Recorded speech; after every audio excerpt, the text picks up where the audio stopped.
আসসালামু আলাইকুম সুপ্রিয় এসএসসি পরীক্ষার্থী বন্ধুরা, সবাই কেমন আছো? আশা করি সবাই ভালো আছো। তো আমি বলছিলাম তোমাদেরকে যে তোমরা বুট চ্যালেঞ্জ করলে কি পাস করতে পারবা কি না।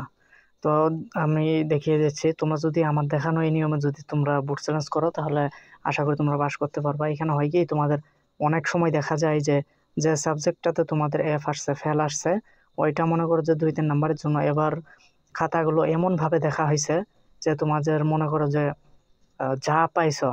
এর আগে মনে করো যে পরীক্ষাগুলো খাতা এভাবে দেখা হতো যে তোমাদের খাতা দেখতেছে স্যার, তোমাদের খাতায় লেখা আছে, সঠিক হোক বা না হোক এটা তেমন ভাবে দেখা হয় নাই। হ্যাঁ, তোমরা নাম্বার পাইছো, তোমাদেরকে নাম্বার দিছে, লেখা থাকলেই তোমাদের নাম্বারগুলো দেখছে। একেবারে ওইভাবে দেখে নাই, তোমাদের নিয়মগুলো শুধু ঠিক থাকলেই তোমাদেরকে পয়েন্ট দেওয়া হয়েছে।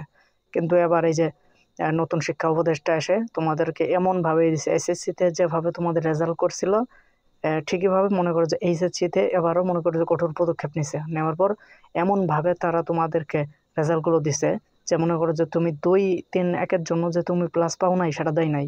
তুমি মনে করো 80 পাইছো, তখন তোমাকে প্লাস দিছে। 80-র উপরে যখন গেছে তখন তোমাকে প্লাস দিছে, এর আগে তোমাকে দেওয়া হয় নাই।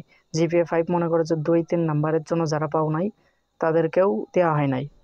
2-3-এর জন্য যারা জিপিএ 5 পাও নাই তাদেরকে ওই নাম্বার থেকেই দেওয়া হয় নাই। তোমরা যদি জিপিএ 5-এর জন্য বেশি নাম্বার যদি পেয়ে থাকো তারপর সেক্ষেত্রে তোমাদেরকে হলো জিপিএ 5 দিয়ে দিয়েছে। এখানে আমি দেখাই যে তোমরা কিভাবে বোর্ড চ্যালেঞ্জ আবেদনটি করবা। তোমরা সর্বপ্রথম ওয়েবসাইটে যাবা। ওয়েবসাইটে যাওয়ার পর এখানে তোমাদের বোর্ড যেটা আছে সেই বোর্ডটা দিয়ে দেবা। হ্যাঁ, আমি এখানে বোর্ড দিয়ে দিলাম। তারপর দেখতে আসছে যে এখানে রোল নাম্বারটাও দিয়ে দিলাম।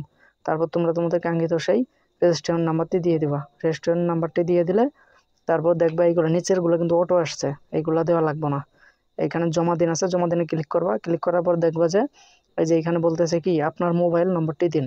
এখানে তোমাদের সচল যে মোবাইল নাম্বারটি আছে তোমার কাছে থাকে বা তোমার আম্মু আব্বুর কাছে থাকে, যাদের কাছেই থাকে, ভালো একটা সচল নাম্বার যেখানে মনে করো যে তোমার যে কোনো ওটিপি বা অন্য কিছু চাইতে পারে, এইগুলো তুমি এই জন্য ভালো একটা মোবাইল নাম্বার দেবা। তো আমি উপরে একটা দিয়ে দিলাম, এই জন্য নিচে সেম নাম্বারটাই দেবা, যেটা উপরে আছে সেটাই নিচেই দেবা নাম্বারটা।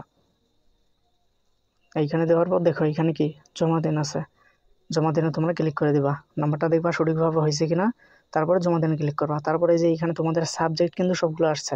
এই যে এখানে দেখো, এখানে পাশে নাম আসছে আর এখানে তোমাদের পাস করছে, সবগুলো কিন্তু পাস করছে এখানে। এখানে তারপরও পাস করার পর এইখানে বোর্ড চেঞ্জ করবে। তো এই যে এই সাবজেক্টটা আছে এখানে আইসিটি, এটা আমি এখানে সিলেক্ট করে দিলাম। তো সিলেক্ট করে দেওয়ার পর এই যে দেখো এখানে কিন্তু 150 টাকা আসছে, অটো কিন্তু 150 টাকা আসছে এখানে। এইখানে ওই যে নিচে জমা দিন অপশন আছে, তারপরে সাইডে আছে হলো মুছে ফেলুন। এখানে মোট পরিশোধিত 0 টাকা, পরিশোধিত 0 টাকা। এইখানে এইগুলো আছে তোমাদের, এইখানে কিন্তু ওইভাবে হবে না। তো এখন কি করবো, তোমরা তোমরা বিকাশে চলে যাবো, এখানে ওইভাবেই রাখবা। তো রাখার পর এখানে বিকাশ নাম্বার দিয়ে লগ ইন করবা, বিকাশটা পিন নাম্বার দিয়ে লগ ইন করে নেবা। তারপর এখানে যাওয়ার পর এখানে দেখবা এই যে এডুকেশন ফি, হ্যাঁ, বই এখানে এই মেলানোর মতো আছে, এই অপশনে যাবো। এখানে যাওয়ার পর তোমরা লিখবা কি, এখানে লিখবা হলো তোমরা এইচএসসি। হ্যাঁ, এখানে এই যে এক্সাই ক্লাস অ্যাডমিশন এইগুলো আছে, এইগুলো না, তোমরা উপরে লিখবা এইচএসসি।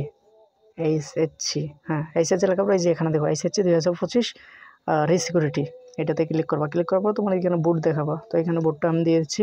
বোর্ড দেওয়ার পর এখানে পাশের বছরটা তোমরা সিলেক্ট করে দেবা, নাহলে কিন্তু হবে না। তারপরে এই যে এখানে দেখো রোল নম্বর, হ্যাঁ, এইখানে তুমি যে করতেছো তোমার রোল নম্বরটা তুমি দিবা। রোল নম্বরটা দেওয়ার পর এই যে দেখো রোল নম্বরটা আমি তুলে দিলাম। তারপরে সাইডে ক্লিক করে এখন আমি ওকে দিয়ে দিলাম। এখানে দেওয়ার পর এই যে এখানে দেখো ফি দেখাইতেছে, হ্যাঁ, ব্যবহারযোগ্য ব্যালেন্স তোমার এই যে 150 টাকা দেখাইতেছে এখানে। হ্যাঁ, তোমাদের জন্য প্রতি সাবজেক্টের জন্য 150 টাকা কাটবে। আর তোমাদের ফি মনে করো যে এক সাবজেক্টের জন্য 1 থেকে 1.5 টাকার মতো কাটতে পারে। হ্যাঁ, এটা তুমি যত টাকা দেবা, যেমন এই যে 101 টাকা কাটবে আর 50 পয়সা হলো 50 টাকার জন্য কাটবে। তো এখান থেকে তোমার পিন নাম্বারটা দিয়ে দিবা। পিন নাম্বারটা আমি দিয়ে দিচ্ছি, তোমরা পিন নাম্বারটা দিবে। এই যে দেখো এখানে চার্জ কাটছে 1.50, মানে 1.5 টাকার মতো চার্জ কাটছে। এখানে পিন নাম্বারটা দিয়ে কনফার্ম দিয়ে দিবা। পিন কনফার্ম করুন, এখানে ক্লিক করবা। এখানে আমি ক্লিক করে দিলাম। এই যে দেখো এখানে কিন্তু সকল তথ্য এখানে আছে, তোমার রোল নম্বর, তোমার এই যে এইগুলা তোমরা সঠিকভাবে দেখবে যে এখানে ঠিক আছে কিনা। তারপর ট্যাপ করে তোমরা এটা সেন্ডমেন্টটা করে দিবা তাদেরকে। এই যে এখানে এরকম একটা উইন্ডো দেখিয়ে দেবে, দেখো এই যে এরকম একটা অপশন আসবে। তারপর তোমরা ব্যাক করে দিবা। এই যে দেখো উপরে কিন্তু এই যে তোমাদের কি বিকাশ বিল সাকসেসফুলি হয়ে গেছে। তারপরে এই যে, হ্যাঁ, এখানে আসবা। নিচে দেখো অনেক অপশন আছে এখানে, হ্যাঁ, তোমরা সবকিছু করতে পারবা এখান থেকে। তো আমার যেহেতু এডুকেশন ফি দেওয়া ছিল, আমরা এডুকেশন ফিটা দিয়ে দিলাম। এই যে এখানে জমা দিন, জমা দিনে যদি আমরা ক্লিক করি তাহলে দেখো যে ধন্যবাদ আপনার আবেদন সফলভাবে দেওয়া হয়েছে, এই যে এখানে লেখা আছে। এটা আমরা দিয়ে দিলাম। তখন আমরা কি করব, আমাদের তো এখানে কাজ শেষ। তো আজকের ভিডিওটা এতটুকুই। তোমরা সবাই ভালো থেকো। এইভাবে সঠিকভাবে আমি যেভাবে দেখিয়ে দিলাম এইভাবেই করবা, তাহলে তোমরা মনে করো যে পাসটা পেতে পারো। তো পরবর্তী ভিডিওর জন্য সবাই অপেক্ষা করো। চ্যানেলটিকে সাবস্ক্রাইব করো, নতুন হয়ে থাকলে লাইক কমেন্ট শেয়ার করে তোমার বন্ধুদের জানিয়ে দাও।